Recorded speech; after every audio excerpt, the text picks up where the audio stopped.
तो दोस्तों आज हमें हमारे एक पुराना मित्र मिल जाता है जो कि मेले को ले जाने के लिए बोलने लगता है, जिसके बाद में बिना कुछ सोचे समझे उसके वाहन पर बैठ जाता हूँ और मेले के लिए रवाना हो जाता हूँ। तभी थोड़ी ही देर आगे जाकर हमें एक ऐसी रास्ते का सामना करना पड़ता है जो कि देखने में बिल्कुल भूतिया रास्ते की तरह होता है, लेकिन बिना कुछ जाने समझे हम वहाँ रास्ते पर चलते रहते हैं और आगे बढ़ते रहते हैं। तभी थोड़ी देर बाद आगे जाकर हमें एक मुड़ा हुआ रास्ता दिखाई देता है, जिस पर हम वहां से अपनी वाहन को ले जाने लगते हैं और आगे जाने लगते हैं। लेकिन जैसे ही हम आगे जाते हैं तो देखते हैं कि आगे और भी वाहन जा रहे होते हैं, जिसके लिए हम रेस करने लगते हैं और अपनी वाहन को उनसे आगे ले जाने की कोशिश करते हैं। दोस्तों वैसे तो हमें रास्ते का पता बिल्कुल भी नहीं होता है, लेकिन फिर भी हम अपनी शाही वाहन पर बैठकर आगे बढ़ते रहते हैं। तो हमें रास्ते का पता नहीं होता, इसलिए हम सोचते हैं क्यों ना किसी से पूछ लिया जाए। तभी रास्ते में मिल जाती कुछ नन्हे मुन्ने बच्चे जो कि हमें रास्ते का पता कुछ इस प्रकार से बताते हैं कि हमें कुछ भी समझ में नहीं आता है, लेकिन फिर भी हम उनकी बात को मानकर अपनी शाही वाहन पर बैठकर आगे की ओर रवाना हो देते हैं। और जैसा ही थोड़ी आगे रास्ते पर जाते हैं तो हमें लगता है कि अभी भी हम गलत रास्ते पर ही जा रहे होते हैं, जिसके बाद हम अपने रास्ते को पूरा कंफर्म करने के लिए आगे जाकर कुछ बच्चों से और मिलते हैं और उनसे भी रास्ते की जानकारी लेने की कोशिश करते हैं। लेकिन इन बच्चों को तो मेले के रास्ते के बारे में कुछ पता ही नहीं होता है, जिसके बाद में हम अपने शाही वाहन पर बैठकर आगे की ओर बढ़ देते हैं और अपने सारथी को बोलते हैं कि रथ को आगे ले चलो। तभी आगे जाकर हम देखते हैं कि एक ऐसी सड़क जो कि हमें किसी भूतिया जगह पर ले जा रही है। और फिर 7 समंदर पार करने के बाद में हमें मेला मिल जाता है और हम अपनी शाही वाहन से नीचे उतरकर मेले के अंदर चले जाते हैं। तभी मेले के अंदर जाकर हम देखते हैं तो वहाँ पर बहुत सारी कुर्सी डली होती हैं, लेकिन अफसोस हमें तो उस पर बैठने भी नहीं मिलता है।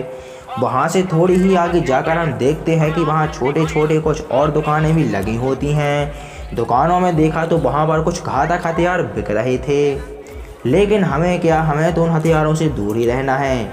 वहीं पर कुछ ऐसी कढ़ाई भी बिक रही थी जो कि हमें भी सीधा का सीधा तला सकती हैं। और इन सब दुकानों को देखने के बाद में हम मेले के अंदर चले जाते हैं और देखते हैं कि मेले के अंदर और किस किस चीज़ों की दुकानें लगी हुई हैं। तो चलिए हम मेले के अंदर जाते हैं और देखते हैं कि मेले के अंदर हमारे लेने लायक क्या है, क्योंकि हमारे पास तो पैसे ही नहीं हैं। मैं गरीब हूँ। पर आइसक्रीम की दुकान भी लगी है, लेकिन हमें क्या, पैसे तो चाहिए ना। क्या बोला तूने? चलिए ये एक झूला है जो कि बहुत बड़ा झूला है, लेकिन क्योंकि हमें लगता है उससे बहुत ही ज्यादा डर। अब इन सबको इग्नोर करने के बाद में हम यहाँ से आगे बढ़ जाते हैं। यहाँ पर एक विचित्र खेल खेला जा रहा था और उसको देखने के बाद में हमने अपने कदमों को आज्ञा दी कि हमें आगे की ओर ले चले, जिसके बाद में हम अपने कदमों के साथ आगे बढ़ने लगे। और आगे जाकर हमने देखा कि वहाँ पर कुछ खाद्य सामग्री भी बेची जा रही थी, लेकिन उसके लिए भी हमें पैसों की ज़रूरत थी जो कि हमारे पास नहीं थे। इसके बाद में हमने सोचा कि क्यों ना मेले को बिना पैसों के ही घूमा जाए।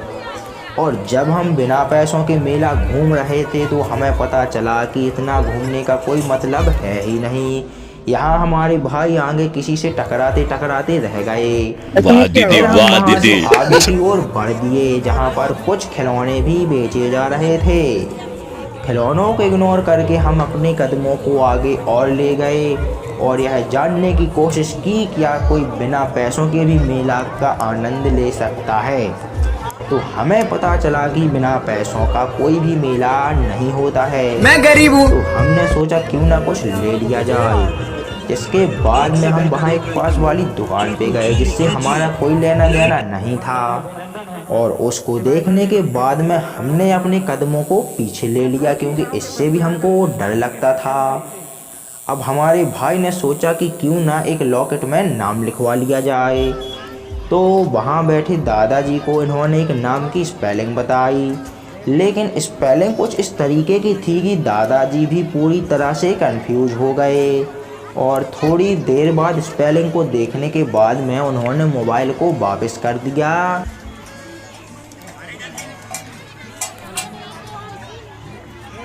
और दादाजी ने चावल के दाने पर नाम लिखकर उसको दे दिया। अब हमने सोचा कि क्यों ना ये हमारा काम तो हो ही गया है, तो चलते हैं और हम मेले को घूमते हैं। लेकिन तभी आगे जाकर हमें कुछ ऐसे लड़के दिखाई दिए जो कि आपस में बहुत ही अच्छे मित्र थे। लेकिन आपने सोचा होगा कि ये भी कोई बताने वाली बात है क्या, तो आपको बताने की ये कोई भी बताने वाली बात नहीं है। अब यहाँ से मेला घूमते घूमते हमने सोचा यहाँ क्या है जो कि इतना भीड़ लगा हुआ है, लेकिन उसको भी हमने इग्नोर मारा क्योंकि उसके लिए भी पैसे चाहिए। तभी थोड़ी देर बाद यहाँ पृथ्वी हिलने लगी और हमने आपको बचाते बचाते वहाँ से आगे जाए। और आगे जाने के बाद में हमने सोचा कि पैसे तो है नहीं, क्यों ना अब हम घर चलते हैं। तो हमने अपने कदमों को ले लिया वापस और अब आने लगे हम घर की ओर। लेकिन ये क्या, हमारे पास में तो एक कुत्ते का पट्टा है और यहाँ से आने के बाद में हमारा अपने आप हो गया स्लो मोशन। तो वीडियो को कर देना लाइक और चैनल को कर देना सब्सक्राइब। अब हम अपने शाही वाहन पर बैठकर चल दिए हैं अगले ब्लॉग की ओर। तो चलिए मिलते हैं अगले ब्लॉग में, बाय बाय।